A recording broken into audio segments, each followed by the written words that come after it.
негізі кез келген адам сетевой компанияға келген кезде ол өзінің бір шешімін қабылдайды. Яғни ол адам өзінің өмірін өзгертемін деген шешімін қабылдайды. Айлық табысымды өзгертемін, немесе осы Web International компаниясына мысалы келген кезде мен қосымша табыс табамын деп солай бастайды. Осылай бастаған кезде әр адам өзіне жауапкершілік алады. Яғни ол күнделікті әрекетіне жауапкершілік алады, өзінің өміріне жауапкершілік алады, өзінің өмірінің өзгеруіне оның өзі ғана жауапты екенін түсінген кезде ғана адам өзінің өмірін өзгерте бастайды.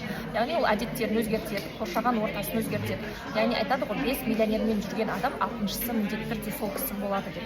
Сондықтан осындай ортаға келген адамдар неліктен өсіп жатады? Адамның ойлауы, өзінің көз қарастары өзгере бастайды.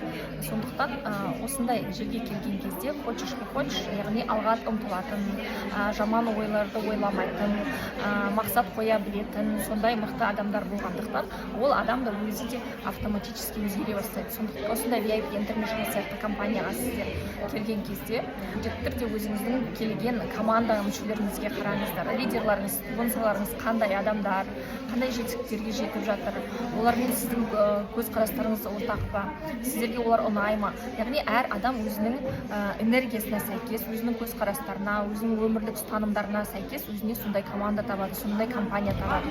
Спонсорлар да сондай болса, яғни ол кісі де сондай болады. Егер ондай болмайтын болса, өзі сондай ондайларға сенбейтін скептик адам болатын болса, бірақ өзгергісі келетін, талпынғысы келетін адам болса, сол кісілердің, яғни бұл сол кісілердей болғым келеді деген сияқты ол адамда ұмтылыс болады. Сол кісілерге қызығу пайда болады. Олардың жаңағы табыстарын естіген кезде, олардың жаңағы бизнесті қалай бастағанын естіген кезде, ол кісі өзінде іштей бір мотивациясы оянып, іштей жаңағы кісілерге қызығып, ұнатып, яғни солай қабылдай бастайды. Компаниядағы бизнес, яғни ең алғашқы адамды ертіп компанияға келген кезде, сөйлесіп отырған кезде, сұхбат барысында ол кісі өзінің сондай жерде болғысы келетінін анықтайды, түсінеді, ол кісілерге қызыға бастайды. Осындай ортада жұмыс істесем, табысты болсам, өнімдері де жақсы екен деген сияқты өзінде сондай ойлар қалыптасады. Сондықтан осындай мықты ортаға сіздерді шақырамын. VIP International компаниясына сіздерді шақырамын.